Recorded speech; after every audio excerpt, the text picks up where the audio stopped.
Buenos días a todos. Vamos a empezar acá con la clase. Un momentito.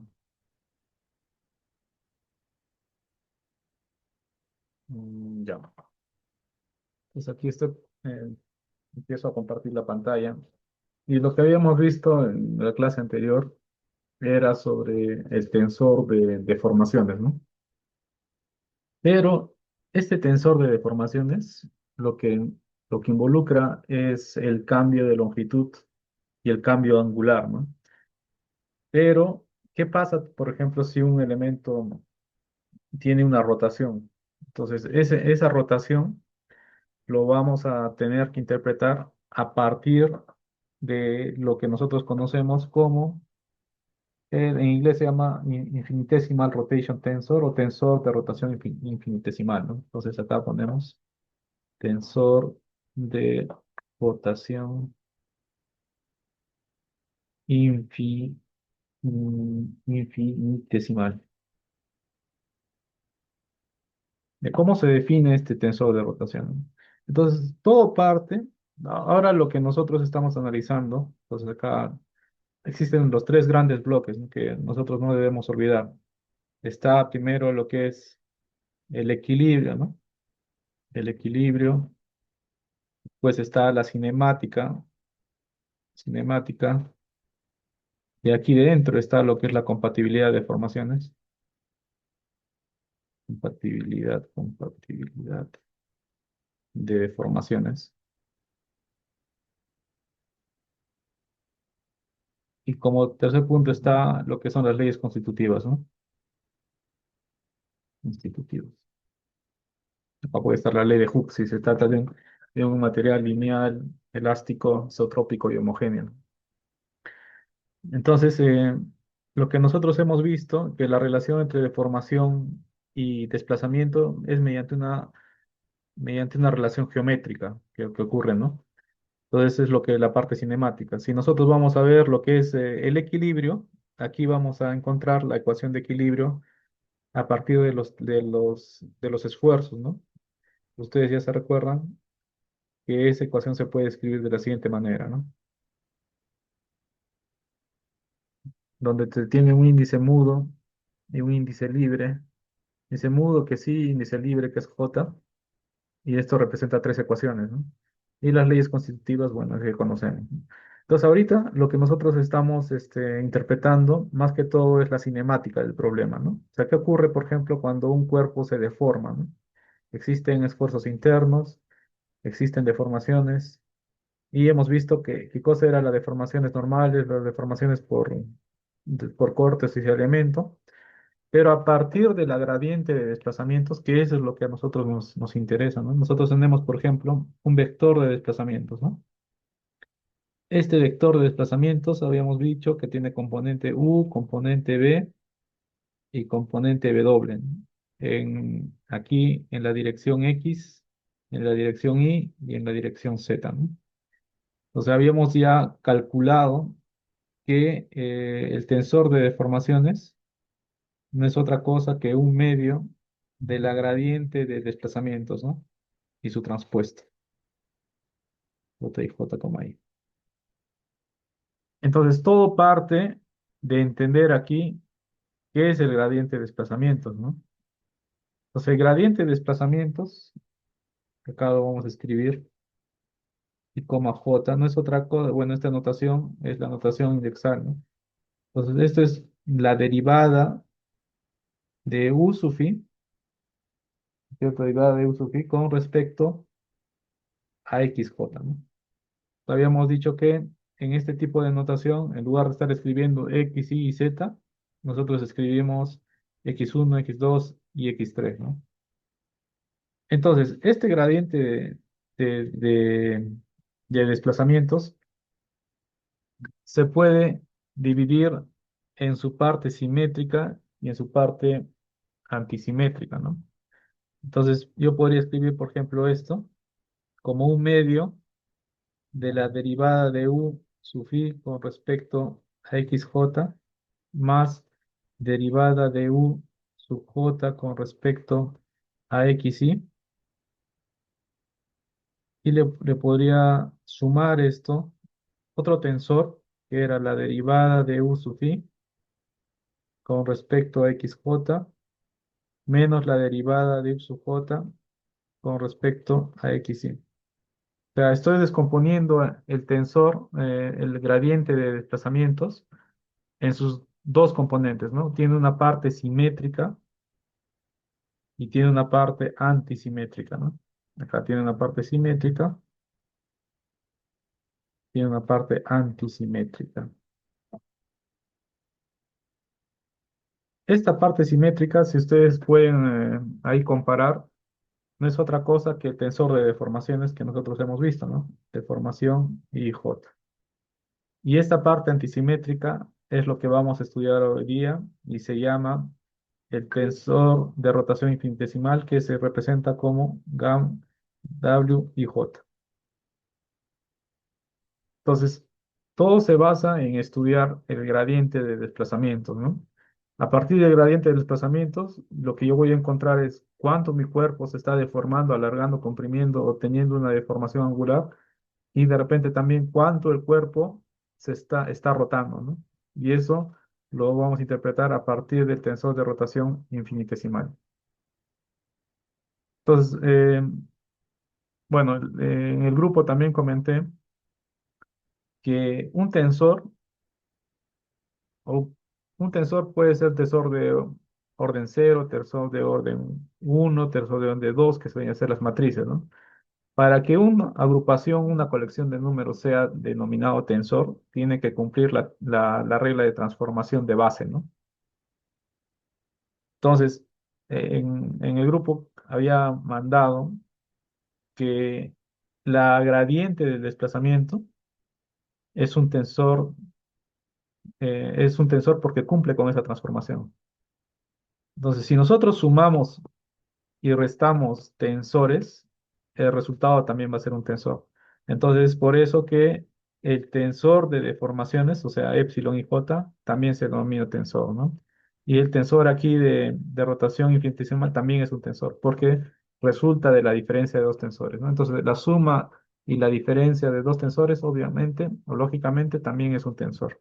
Entonces, así se demuestra y así se coloca el nombre, ¿no? De cada uno de estos parámetros. Entonces, ahora analicemos cómo es que se interpreta este tensor de rotación infinitesimal, ¿no? Entonces, todas estas magnitudes de tensión, de esfuerzos, de deformaciones, siempre se miden con respecto a un punto del cuerpo, ¿no? Que nosotros lo habíamos llamado como punto material. Entonces, ahora se van a recordar un poco sobre este esquema que habíamos graficado. Acá, vamos a ponerlo con 90 grados. Ya. Lo vamos a poner nuestras coordenadas. Estábamos trabajando en coordenadas X y, ¿no? Tenemos como una primera aproximación y después de eso se hace la generalización para el caso de tres dimensiones, ¿no?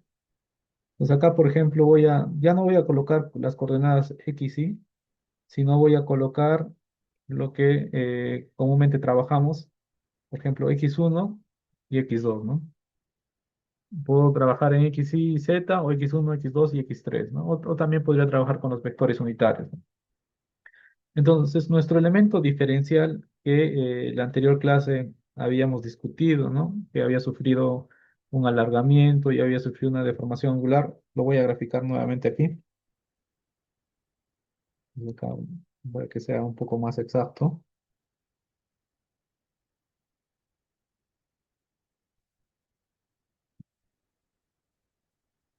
A ver,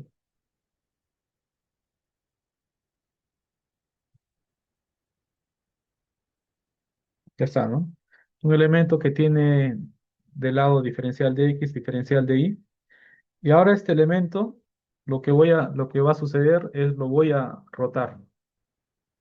Ahora mis nuevas coordenadas, o mis nuevos sistemas de referencia, mis nuevos ejes cartesianos, voy a, va a sufrir una rotación. Entonces acá, acá lo vamos a borrar para no hacerlo tan grande. Por ejemplo, puede ser, a. ver, 。 . 。 . 。 . 。 . 。 . 。 . 。 . 。 . 。 . 。 . 。 . 。 . 。 . 。 . 。 。 . 。 。 。 . 。 。 。 . 。 。 . 。 。 . 。 . 。 . 。 . 。 . 。 .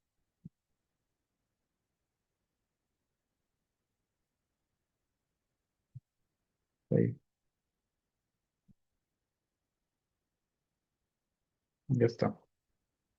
Entonces ahora mis nuevos ejes los voy a rotar, ¿no? Por ejemplo, el nuevo eje, nueva transformación de coordenadas va a estar aquí, por ejemplo, ¿no? Que va a ser mi nuevo x1', y aquí va a estar mi otro eje, ¿no? x2', por ejemplo. Entonces, todo este elemento que nosotros estamos observando también ha rotado, ¿no? Lo voy a graficar, por ejemplo, con el color azul. Entonces, vamos a graficar ahora.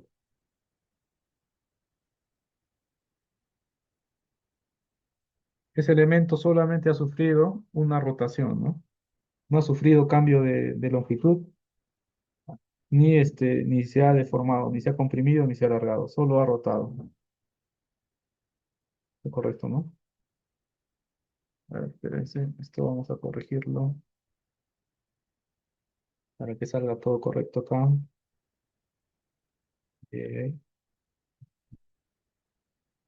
está listo. Entonces, todo el sistema lo he rotado, ¿no? Entonces, ese elemento que tenía diferencial de X, diferencial de Y, también ha rotado. Y ahora recién voy a provocar lo que es una deformación por cizallamiento. La deformación por cizallamiento o deformación por corte se traduce en una deformación angular, ¿no? ¿Qué quiere decir? Que inicialmente, si los elementos formaban 90 grados, después de la deformación, ese ángulo se ha cortado en este caso. Entonces, ahora, este elemento va a sufrir una deformación por cizallamiento. Y aquí también.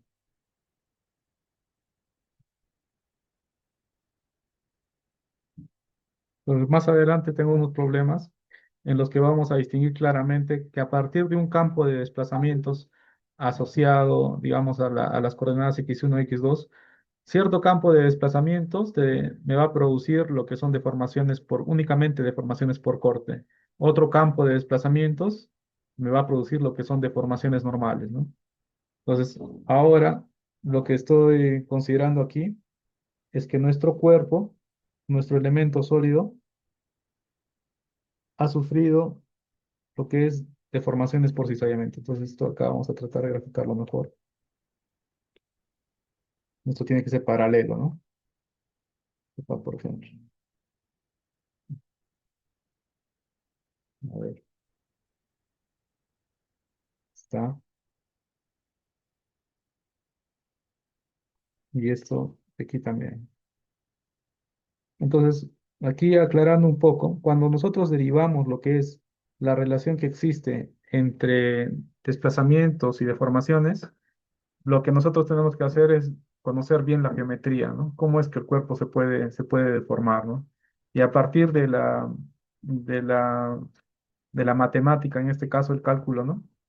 Podemos rescatar relaciones entre deformación y desplazamiento, ¿no? Ya muy bien. Entonces acá ahora empezamos a ver qué es lo que ocurre con nuestro cuerpo, ¿no? Entonces, de la clase anterior habíamos visto, ¿no? Que todo este ángulo que está formando aquí, primero, lo que es más fácil, ¿no? Este elemento de color verde ha sufrido una rotación, ¿no es cierto? Esa es la rotación que yo quiero ver, cómo es que se relaciona con el tensor de rotación infinitesimal. Entonces le voy a poner acá, vamos a poner con un colorcito verde, por ejemplo. Pues acá estoy haciendo la rotación con respecto al eje x3, ¿no? Siguiendo la regla de la mano derecha. Entonces voy a poner acá un teta de, bueno, de rotación, ¿no? Teta r. También, tanto el x1 como el x2 han rotado lo mismo, ¿no? Pues acá también va a estar el ángulo de rotación, teta r también por acá arriba, ¿no? Ya eso es lo que primero he rotado y después lo que he hecho, el cuerpo ha sufrido una deformación por cizallamiento. Entonces, nosotros sabíamos que el Engineering Shearing Strain se representaba con la letra gamma, ¿no? Entonces acá podríamos decirle que este va a ser gamma medios y acá va a ser gamma medios también, deformaciones iguales. Entonces, si nosotros sumamos los dos ángulos, vamos a tener la deformación de corte, pero de ingeniería, ¿no? Que es esa deformación, si no recuerdan mucho, esa deformación de corte ingenieril es dos veces la deformación matemática, ¿no? Entonces acá, por ejemplo, aquí sí. Entonces hay que tener siempre esa relación entre esos dos valores, ¿no? Muy bien. Y a partir de la matemática, nosotros también conocemos cuánto es este ángulo que ha girado, ¿no? Revisen la clase anterior y van a ver que este ángulo, o la pendiente de ese ángulo realmente, era la derivada de U2 con respecto a X1, ¿no? El tema de derivada involucra la variación de la función de desplazamiento, en este caso en dirección X2, cuando me desplazo positivamente en X1. Entonces, esa es la definición de derivada, ¿no? Eso es importante tenerlo en cuenta, ¿eh? La derivada de una determinada función involucra la variación de esa función cuando yo me desplazo positivamente en el sistema, en este caso en X1. Ahora, para el caso de, por ejemplo, para este lado de aquí, ¿no? Entonces acá lo voy a extender un poco, lo voy a proyectar. Y digo, ¿no? Este ángulo que nosotros estamos observando también es lo que hemos estudiado en la anterior clase y sería, en este caso, la derivada de U sub 1, o sea, de desplazamiento en qué dirección, en X1, ¿no? Cuando yo me desplazo en X2, entonces sería la tasa de variación de U sub 1 con respecto a X2. Y ustedes se pueden dar cuenta que ese valor es negativo. Entonces, cómo puedo, digamos, entender cuándo la pendiente es positiva o cuándo la pendiente es negativa, ¿no? Es justamente lo que yo les comentaba, ¿no? Por ejemplo, yo tengo una función, ¿no? De una recta, ¿no es cierto? Aquí. Entonces, si yo tomo, por ejemplo, un pequeño diferencial, quiere decir, ¿no? Variación de la función, ¿no? F de x, por ejemplo. Cuando yo me desplazo positivamente en x, ¿cómo es que está variando? ¿No? Está yendo de un valor pequeño a un valor grande. Entonces, esa variación de la función, cuando yo me desplazo positivamente, es positivo, ¿no? Pero si yo, por ejemplo, en otro caso, yo tomara esta recta de aquí, y yo digo, ¿no? Una variación positiva de x aquí. ¿Qué involucra? Está involucrando una reducción en el valor de la función f de x. Por tanto, la función o la variación es negativa cuando yo me desplazo en la dirección x, por tanto, esa pendiente es negativa. De la misma forma, yo puedo entender por qué este resultado es negativo. Porque a medida que yo me desplazo, aquí, ¿no? Vamos a poner. Porque a medida que yo me desplazo en la coordenada x2, lo que yo estoy haciendo con los desplazamientos horizontales, estoy reduciendo de un valor negativo a un valor mucho más negativo, ¿no? Por eso ese valor acá es la pendiente, sale con un valor negativo aquí. Lo que no ocurre con el caso del desplazamiento 2, que a medida que yo voy desplazándome en x1, el desplazamiento se va incrementando, ¿no? Entonces, más o menos esa sería la explicación de los valores positivos y negativos. Esa explicación no la tenía muy clara, por ejemplo, antes de hacer lo que es la maestría y el doctorado, ¿no? Muchas veces somos muy mecánicos, ¿no? Ya es bueno, esto es lo que resulta, esto tiene que ser valores negativos, valor positivo, pero no entendemos el por qué, ¿no? Entonces, a veces es bueno tener en cuenta estos resultados, ¿no?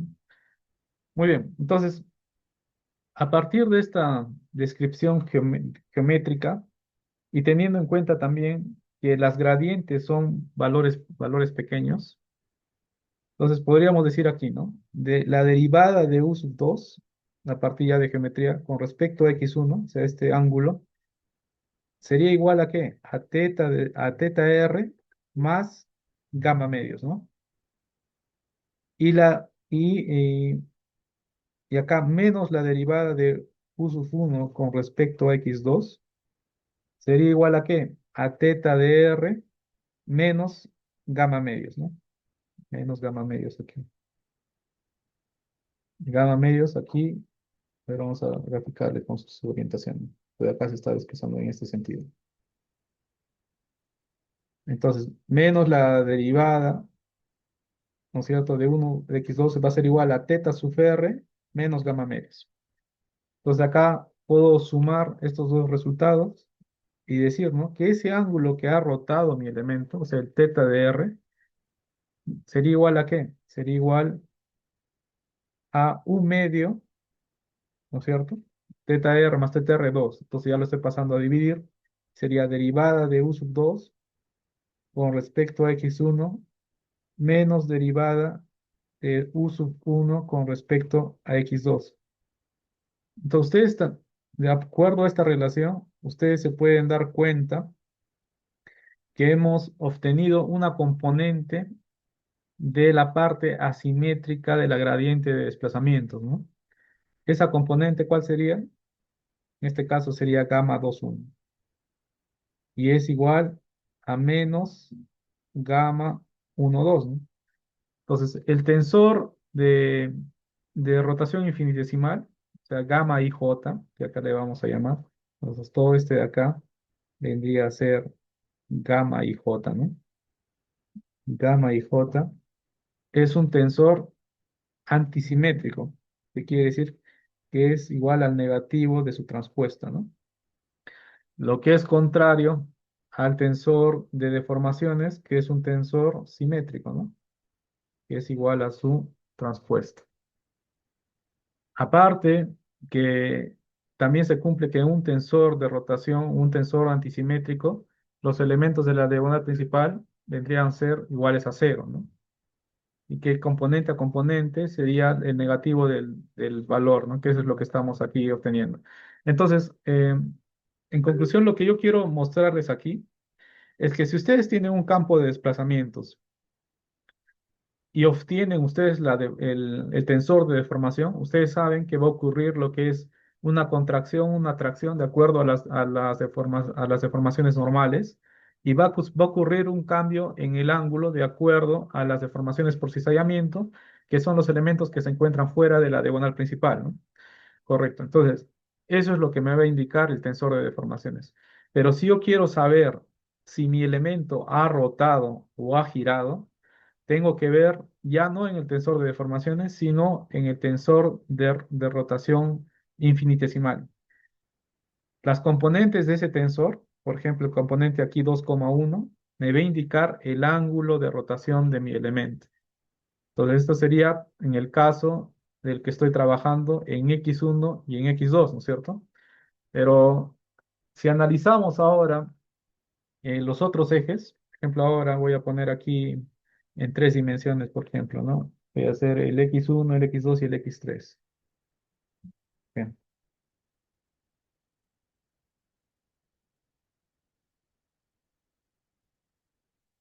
aquí va a estar x1, x2 y x3. Entonces, lo mismo podríamos analizar. Acá hemos analizado x1 y x2.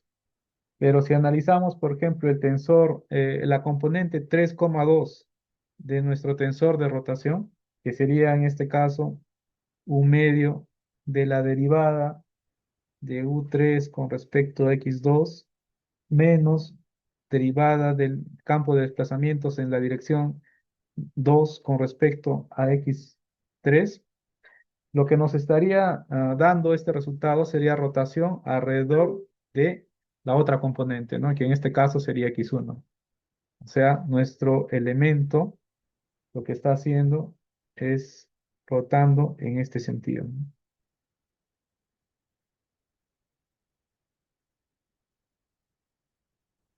¿Está bien?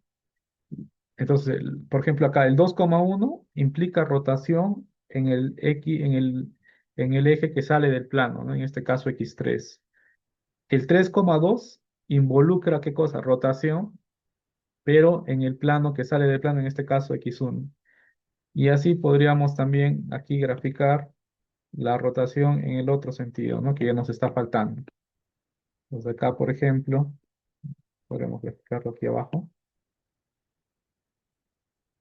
Entonces ahora yo quiero que ya he rotado con respecto a x3 y x1. Ahora quiero rotar con respecto a x2. Entonces, si yo quiero ver cuánto mi elemento está rotando con respecto a x2, yo tendría que ver la componente 1,3, ¿no? Sería un medio de la gradiente, ¿no? Del desplazamiento acá, 1 con respecto la derivada con respecto a 3 y menos u sub 3 con respecto a x1, ¿no? Entonces, ¿qué me va a involucrar este valor de 1,3? Involucrar una rotación con respecto al eje que x2, ¿no? Entonces, mi elemento que inicialmente estaba en esta posición va a rotar en este sentido, ¿no? Entonces acá, también en este sentido de acá, ¿no?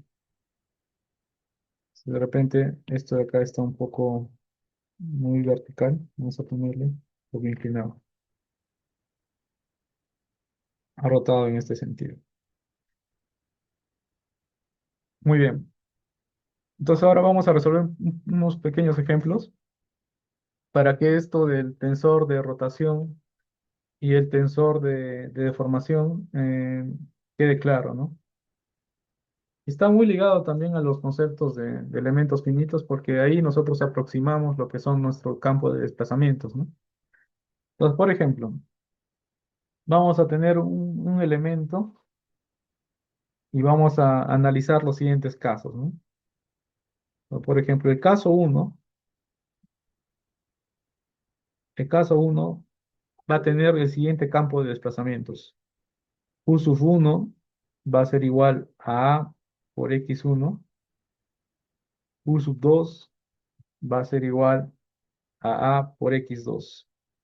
Y U sub 3 va a ser igual a cero. Vamos a trabajar solo con el campo de desplazamientos en dos dimensiones para no complicar la visualización de los resultados, ¿no? Entonces el enunciado, el problema va a ser tomando como referencia que la componente o el eje x3 es normal a la hoja del papel, ¿no es cierto?, de lo que estamos graficando.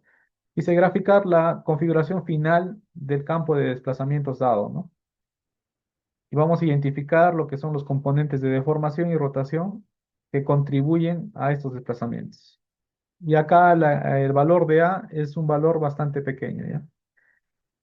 Entonces, primero, ¿qué representa o cómo se está deformando mi cuerpo? Por ejemplo, acá vamos a graficar el elemento aquí. Vamos a copiar esto.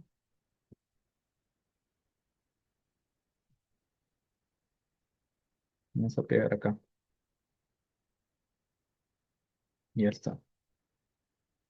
Borramos algunos elementos que no son necesarios. Entonces, y borramos todo esto. Y voy a representar un pequeño elemento alrededor del punto P que nosotros estamos analizando, ¿no? Entonces vamos a colocar aquí, ya está listo. Entonces mi elemento va a ser, por ejemplo, un cuadrado de 4 por 4. A ver, vamos acá a graficar. A ver, 5 por 5 mejor, a ver acá. Ya está,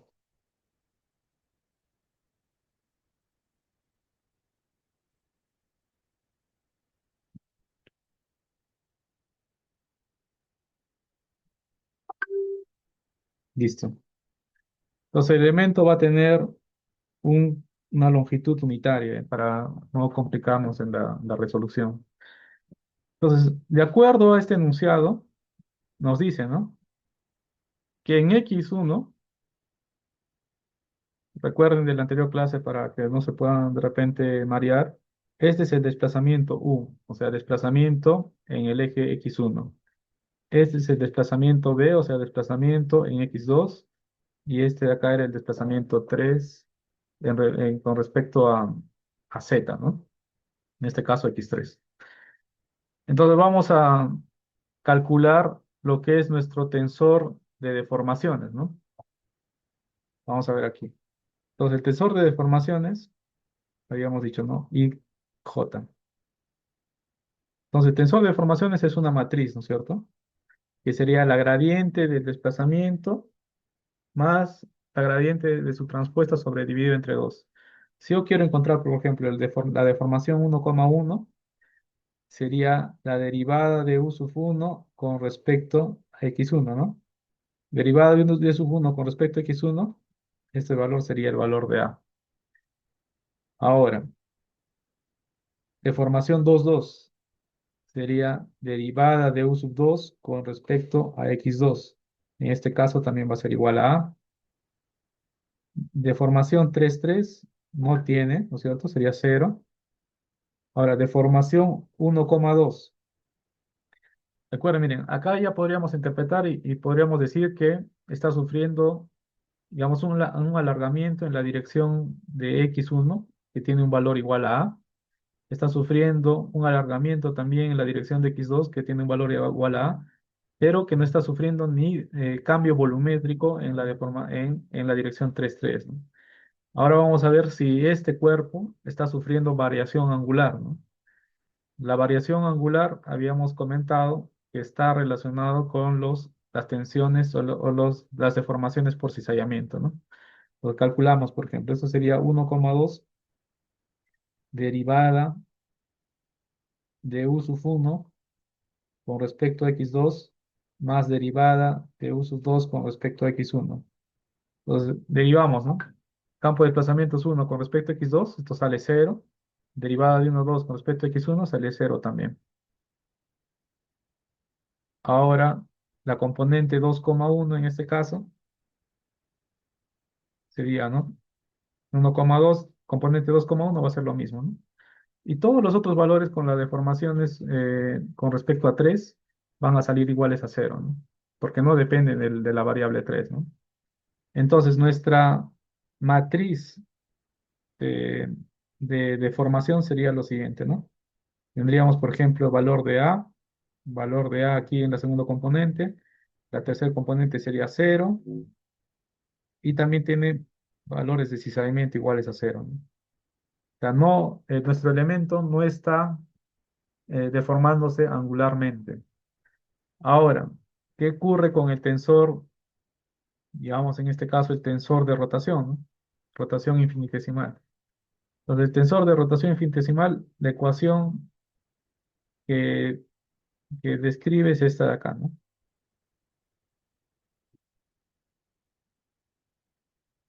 Es la parte antisimétrica, ¿no? Del gradiente de desplazamientos.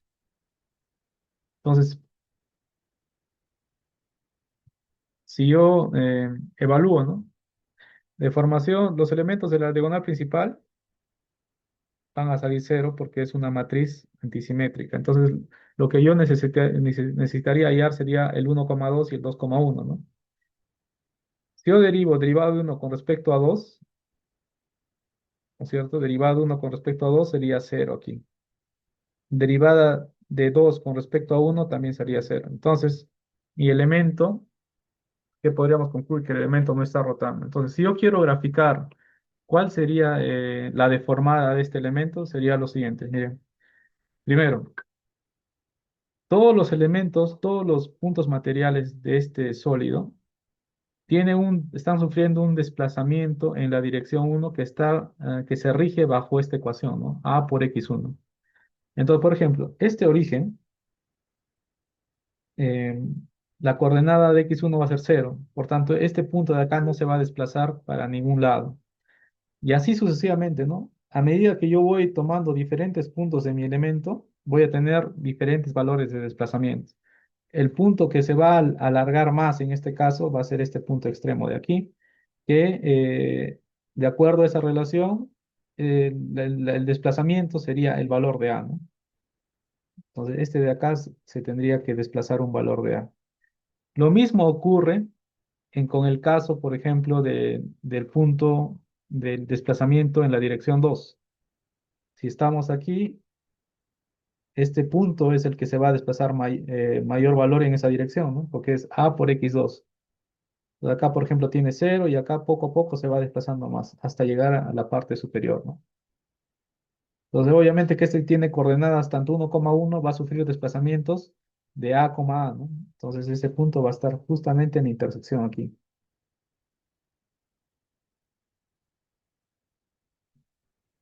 Ahora, interpretamos lo que nos dice nuestro tensor de deformaciones, ¿no?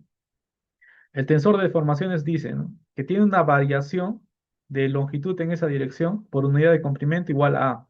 Como la unidad de comprimento o longitud sería 1, ¿no? Entonces, ¿cuánto es esa variación que tiene que experimentar en esa dirección? Tiene que ser igual a A. ¿Qué nos dice la deformación 2,2? Que en esa dirección, o sea, en la dirección de x2, también tiene esa misma variación. Entonces, tiene que experimentar una variación de longitud igual a A. Las deformaciones por cizallamiento han salido cero. ¿Qué quiere decir? Que no va a existir una distorsión del elemento, solo ha producido un alargamiento, en este caso, de un valor igual al valor de A, ¿no? ¿Qué nos dice el tensor de deformaciones? Que el elemento tampoco ha rotado, miren. Todos los valores han sido iguales a cero, ¿no? Entonces, ese sería el primer caso. ¿Qué pasa si yo quiero graficar, digamos, que el elemento sufra distorsión angular, ¿no? Entonces, mi campo de desplazamientos tiene que ser el siguiente, ¿no? Por ejemplo, acá, el caso 2, caso de deformación, deformación por cizallamiento. Entonces, en el caso 2, mi valor de desplazamientos va a tener el siguiente resultado, miren. A por x2 y acá u sub 2 va a ser igual a por x1. Y u sub 3 va a ser igual a cero. Pues antes de calcular lo que es el tensor de deformaciones y el tensor de rotación infinitesimal, podemos graficar la deformada del elemento, ¿no? Ponemos, por ejemplo, aquí. Listo. Es un ejercicio que ustedes también pueden realizarlo, ¿no? A ver, por ejemplo, nos dice que, ¿no? Que en u sub 1, el desplazamiento de u sub 1 va a variar de acuerdo a las coordenadas de x2. Entonces, a ver, analicemos eso, ¿no? Cuando esté el elemento, cuando esté acá arriba, o sea, para este punto, por ejemplo, la coordenada en x2 resulta 1. Entonces, ese punto se va a desplazar un valor de A. Entonces, ese punto ahora se va a localizar de repente con color rojo, se va a localizar aquí. Y así, ¿no? Todos los puntos que se encuentran en esta arista de elementos se están desplazando en dirección 1, ese resultado. Entonces, esa arista ahora va a estar inclinada. Lo mismo sucede con el caso de esta arista, ¿no? Dicen, el desplazamiento en el eje 2 está regido por esta ecuación de acá, ¿no? Entonces, a medida que yo me desplazo en x1, el, se va a desplazar a por x1. Entonces, el punto del origen va a estar ahí porque su coordenada es cero, pero este elemento de aquí se va a desplazar también un valor de a. Ya va a estar acá arriba. Entonces, toda esta arista va a estar ahí, ¿no? Ahora, este punto de aquí y todos los demás van a tener coordenadas en ambos sentidos, ¿no? Entonces, por ello que se traza lo que es la paralela, el paralelogramo. Muy bien, miren. Esa va a ser ahora la nueva deformada de nuestro elemento. Y como pueden ver, lo que está sufriendo ahora nuestro elemento es una deformación por corte, ¿no? Una deformación por cizallamiento. Eso tiene que estar expresado en nuestro tensor de deformaciones, ¿no? Entonces, por ejemplo, el elemento 1,1 ¿sufrirá algún valor, algún resultado? Ahora vamos a ver. Sería derivada de u sub 1 con respecto a x1, ¿no? Pero la función de desplazamiento u sub 1 solamente varía con respecto a x2. Por lo tanto, este tiene que ser cero. O sea, no ha sufrido ni alargamiento ni comprimento, ni alargamiento ni compresión de ese lado. Entendiendo que Las figuras que nosotros estamos graficando son, digamos, están exageradas, ¿no? Entonces la variación realmente es pequeña, ¿no? Solo lo hemos graficado para que se note esa distorsión del angular, ¿no? Ahora, deformación 2,2 sería derivada de u sub 2 con respecto a x2. Sería cero. También deformación 3,3. Perfecto. Ahora, deformación 1,2, vamos a ver qué es lo que resulta, ¿no? La deformación 1,2 del tensor sería un medio, ¿cierto? De la derivada, ¿de qué? De u sub 1 con respecto a x2 más derivada de u sub 2 con respecto a x1. A ver, derivemos entonces, ¿no? Un medio, ¿de qué? Derivada de uno con respecto a x2, este tiene un valor de a. Derivada de u sub 2 con respecto a x1, también tiene un valor de a. Por tanto, este valor va a ser igual a deformación 1,2 sería igual al valor de a, ¿no es cierto? Recordemos, lo que nosotros podemos medir, lo que podemos apreciar es la deformación ingenieril que vendría a ser igual a dos veces el valor de a. Por acá está, ¿no? A más a, dos veces el valor de a. ¿Qué va a pasar con el tensor de rotación? Pues igual, ¿no? El tensor de rotación, gamma 1,1, solamente serían los valores negativos, ¿no? Entonces acá va a ser cero también. Gamma 2,2 también va a ser cero. Y vamos a ver si está rotando con respecto al eje 3, ¿no? Gamma 1,2. Sería un medio de lo mismo, ¿no? Pero con signo cambiado. Sería a menos a. Por tanto, cero. Entonces no va a sufrir lo que es el tema de rotación. Solo está sufriendo rotaciones por cizallamiento. No sé si hasta acá existe alguna duda, algún comentario con respecto a lo que estamos analizando. Pero, por ejemplo, ahora pasemos a otro caso, ¿no? El caso en que el desplazamiento U sub 1 va a ser igual a A por x2 y el desplazamiento U sub 2 va a ser igual a menos A por x1 y el desplazamiento 3 igual a cero, ¿no? Eso es lo que estamos acá considerando, ¿no? Entonces, ¿qué estaría pasando con nuestro cuerpo, ¿no? A ver, ¿qué estaría pasando con nuestro elemento de análisis? Vamos a ver aquí. Copiamos.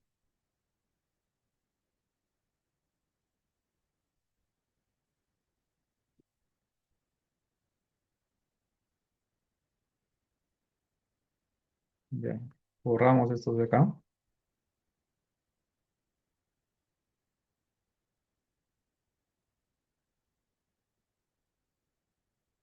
Ya. Listo. Entonces, primero calculemos nuestras deformaciones. A ver, ¿cuánto sería el valor de deformación 1,1? ¿Alguien podría indicarnos ahí? ¿Cuánto sería la deformación 1,1? Deformación 1,1, ¿no? Sería, ¿no es cierto? Derivada de sub 1 con respecto a x1. O sea, este valor de acá sería derivada de uno con respecto a x1, saldría cero, ¿no?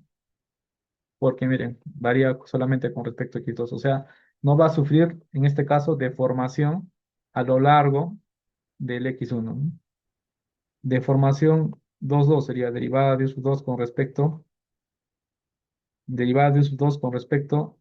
a x2, ¿no es cierto?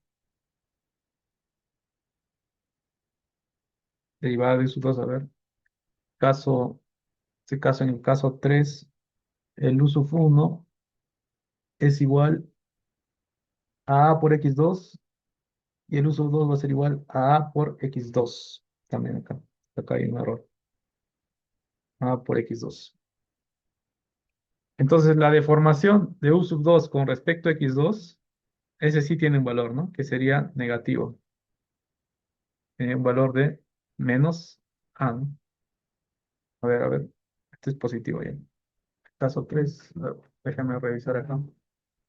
La deformación del caso 3, u sub 1 es igual a por x2 y u sub 2 es igual a por x2. Entonces, derivada de u sub 2 con respecto a x2, este de acá tiene un valor positivo a. Ahora, deformación de cizallamiento, ¿no? 1,2 sería un medio de la derivada de u sub 1 con respecto a x2 más derivada de u sub 2 con respecto a x1, ¿no? Derivada de uno con respecto a x2. Derivada de uno con respecto a x2 valdría ser igual a A. Y derivada de x2 con respecto a x1 sale cero. Entonces este resultado, derivada de uno con respecto a x2 tendría un valor de A, ¿no es cierto? Para verificar derivada de uno con respecto a x2, valor de A. Derivada de x2 con respecto a x1, se toma el valor de cero. Entonces sí está sufriendo una deformación por corte o cizallamiento igual a el valor de A, ¿no es cierto? Está muy bien. Ahora, ¿qué pasa con el tensor de rotación? Lo diríamos, ¿no? Sabemos que el 1,1 es cero, el 2,2 es cero porque es un tensor antisimétrico, ¿no? Una matriz antisimétrica. Conocemos que los elementos de radionovela principal son iguales a cero, ¿no? Ahora, ¿qué pasa con el 1,2? Entonces, sería el tensor 1,2 sería, ¿no? Un medio de la derivada de u sub 1 con respecto a x2 menos derivada de u sub 2 con respecto a x1. Entonces, este resultado, ¿cuánto sale? A ver, sería un medio. Uno con respecto a x2 vendría a ser igual a A, y u sub 2 con respecto a x1 vendría a ser cero. Entonces, este resultado tiene un valor de A medios, ¿no? Entonces, lo que va a experimentar nuestro caso, nuestro elemento, va a sufrir una rotación y también lo que va a sufrir es, vamos acá a colocar nuestra matriz de deformaciones, que sería cero, ¿no es cierto?, en la dirección X, sería valor de A en la dirección la dirección de y sería A medios aquí por cizallamiento, ¿no? Y nuestro tensor de rotación sería cero cero. Aquí sería el 1,2 sería A medios y acá sería menos A medios. Entonces, ¿qué es lo que va a experimentar nuestro elemento? Primero, lo que va a experimentar, si nosotros hacemos por separado, por ejemplo, aquí,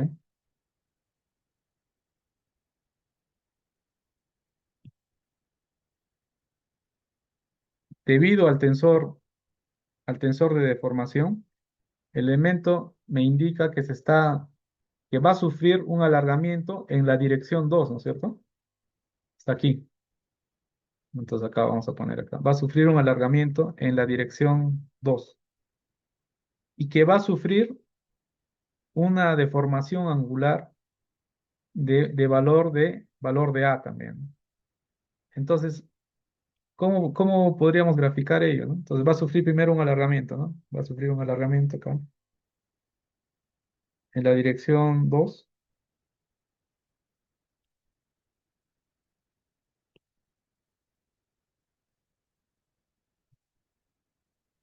¿ya? Nuestro elemento se ha alargado. Y ahora lo que va a producirse en el elemento va a sufrir una rotación. ¿De cuánto? De una rotación angular de A medios. O sea, ¿qué quiere decir? Que ahora el elemento se va a encontrar algo así, ¿no?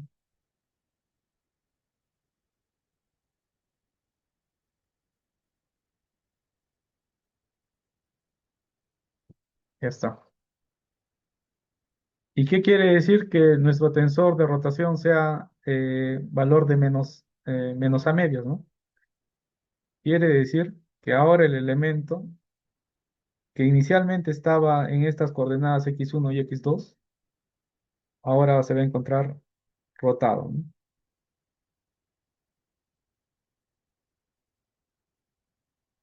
Con otro color.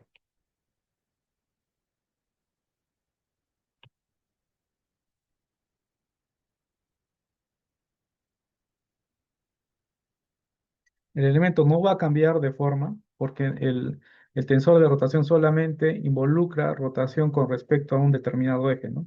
Este es el 1,2, ¿no es cierto? Entonces, revisemos aquí en lo que nosotros hemos calculado. El ángulo de rotación es con respecto, ¿no es cierto?, a ese valor de componente, ¿no? El valor de 2,1 en este caso, ¿no? 2,1 es menos A medios, involucra una rotación en sentido horario, ¿no? Entonces nuestro elemento ahora se va a encontrar así, ¿no? No ha cambiado de forma, solamente ha rotado. Y si nosotros sumamos tanto la deformación que ha sufrido como la rotación que ha sufrido, va a ser ya ahora el resultado final, ¿no? Entonces, ¿cómo sería el resultado final de esto? Vamos a graficarlo. Dicen, los puntos del desplazamiento uno en la dirección x1 obedecen esto, ¿no? Sería a por x2. O sea, toda esta arista, por ejemplo, ¿cuánto es que se va a desplazar? Se va a desplazar este punto de aquí, se va a desplazar un valor de a, ¿no es cierto? Acá. Por ejemplo, va a estar aquí el nuevo punto. Acá vamos a cambiarle de color. Pero adicionalmente nos dice que esos elementos también están sufriendo un desplazamiento de a con respecto a esa coordenada. O sea, este mismo punto va a sufrir un desplazamiento acá arriba. Entonces, toda esa arista vendría a tener esta nueva longitud. Se ha desplazado tanto en x1 como en x2. Ahora, veamos qué ocurre con este lado de aquí, ¿no? Con el lado x1. Este nuevo punto, digamos, en este caso, que tiene coordenada en x1 igual a y x2 igual a cero, no va a sufrir ningún desplazamiento ni en x ni en y, porque miren, los desplazamientos solo están en función de x2. Como todos estos de acá tienen x2 igual a cero, este nuevo, esta lista va a seguir siendo la misma. Por lo tanto, el elemento va a sufrir esto. ¿Y qué ha pasado, no? Miren, este elemento ha sufrido deformación en x2 y ha sufrido una deformación angular. Y ahora cuando nosotros lo hemos rotado, ¿qué ha pasado? Este punto de acá va a coincidir nuevamente con el punto original, ¿no? Entonces, al final nos va a quedar esta deformada de aquí, ¿no? Inclusive, a ver, revisemos. Este elemento que tiene coordenadas eh, 1,1 ha sufrido un desplazamiento de valor igual a A en la horizontal y un desplazamiento en la vertical valor igual a A, ¿cierto? Ahí estaría acá, ¿no? Entonces, esa sería la nueva deformada de nuestro elemento, ¿no? Ahora, por último, revisemos el caso 4, ¿no? En el caso 4, el campo de desplazamientos que nosotros queremos graficar sería el siguiente. U sub 1 es igual a A por x2 y U sub 2 es igual a menos A por x1. A ver, A por x2, U sub 2 es igual a menos A por x1. Ya está. Pues calculamos el tensor de deformaciones nuevamente. Decimos, ¿no? Deformación 1, 1. La deformación 1, 1 para este último caso, ¿cuánto sería? Deformación 1, 1 sería derivada de U sub 1 con respecto a x1. Debería ser cero. Deformación 2, 2. Deformación 2, 2 sería derivada de U sub 2 con respecto a x2. Sería cero porque depende de x1. Deformación 1,2 sería deformación de 1,2 sería un medio derivada de U sub 1 con respecto a x2 más derivada de U sub 2 con respecto a x1. La derivada de U sub 1 con respecto a x2, a, derivada de U sub 2 con respecto a x1, menos a. Entonces sería cero. Por tanto, nuestro tensor de deformaciones sería cero y cero y cero. Pero ¿qué está pasando, no? El cuerpo no se está deformando, ¿no? Porque lo que nos involucra, lo que es la deformación, es el tensor de deformaciones, tanto deformaciones normales como deformaciones por cizallamiento. Entonces, ¿qué está ocurriendo con nuestro elemento? Calculamos ahora nuestra tensor de rotación. Tensor de rotación, por definición, los elementos de la diagonal principal son iguales a cero, ¿no? El 1,2 sería, ¿no? Un medio de la derivada de u sub 1 con respecto a x2 menos, porque es la parte antisimétrica del gradiente de desplazamientos, u sub 2 con respecto a x1. Entonces sería acá un medio por derivada de u sub 1 con respecto a x2, valor de a, menos la derivada de u sub 2 con respecto a x1, menos a. Entonces acá estamos teniendo una rotación, ¿no es cierto? Entonces nuestra gradiente, nuestro tensor de rotación sería 0, 0, 1,2 vale A, como es antisimétrico vale menos A. Y nuevamente, como esto salió negativo, quiere decir que la rotación está en sentido horario, ¿no? Entonces, si nosotros graficaríamos nuestro elemento, nuevamente,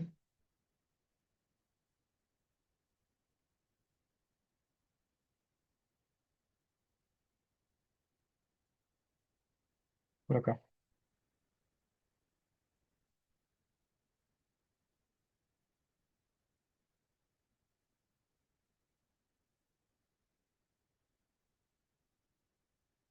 Entonces, primero, el elemento no está sufriendo deformación alguna, o sea, no tiene cambio de longitud, ni cambio, ni distorsión angular, ¿no? Lo único que está haciendo, de acuerdo a estos resultados que de nuestro tensor de rotación, es que el elemento está girando. ¿Y cuánto está girando? Un valor de A, pero un valor negativo, ¿no? O sea, el sentido horario. O sea, la nueva posición de mi elemento, que tiene la misma longitud, sería este de acá, ¿no? Ya. ¿Cuánto es lo que ha rotado? Ha rotado un valor de A. No ha sufrido deformaciones, sigue siendo valor unitario, pero lo que sí ha girado es este valor de A. Pero si nosotros a partir del campo de desplazamientos intentamos realizar ello, a ver qué es lo que sucede, ¿no? Entonces el campo de desplazamientos nos dice, ¿no? Que el desplazamiento de cualquier punto de nuestro elemento varía en función de la coordenada de x2. Entonces, a ver, este elemento se va a quedar en la misma posición porque tiene coordenada x2 igual a 0. Entonces su desplazamiento va a ser igual a 0, ¿no? Pero este punto que está acá arriba va a tener un desplazamiento igual a A en función a la coordenada de x2. Entonces, no ese punto va a estar otra vez aquí, ¿no? Se va a desplazar. Bueno, se va a desplazar aquí, ¿no? Pero ese punto, ¿qué nos dice acá, no? Que va a tener también un desplazamiento en la horizontal, no, en la vertical de menos a por x1. Pero como x1 es igual a 0, se va a encontrar nuevamente ahí. Ahora, ¿qué es lo que está pasando con, con este punto de aquí, ¿no? Con este punto en el extremo 1,0. Entonces, ese va a tener desplazamiento horizontal, ¿no? Pero sí va a tener un desplazamiento vertical, que va a ser igual a menos a. Entonces, ese punto realmente tendría que estar un poquito más acá abajo, ¿no? Entonces, vamos a corregir esta gráfica. Este punto se está desplazando aquí. Entonces, nuestro cuadrado tendría que estar más o menos por acá, ¿no? Entonces, esa sería la interpretación del tensor de deformaciones por, digamos, tensor de deformaciones y el tensor de rotación infinitesimal, ¿no? Entonces, era lo que les quería mostrar, que el gradiente, digamos, para resumir, ¿no? El gradiente de desplazamientos tiene una componente simétrica y una componente antisimétrica. La componente simétrica es el tensor de deformación, que nosotros hemos estudiado, ¿no? Tensor de deformación normal, tensor de deformación de deslizamiento, tensor de deformación de deslizamiento ingenieril. Y la componente antisimétrica es el tensor de rotación, que nos va a indicar cuánto el elemento está rotando, ¿no? No se está deformando, solamente está rotando. Muy bien, espero que les sea de utilidad esta información. Y cualquier duda que pueda surgir, por ejemplo, al momento de resolver estos problemas, me la hacen saber. Ahí tiene mi WhatsApp y te comunican conmigo. Muy bien, que tengan buen día, nos estamos viendo. Hasta luego.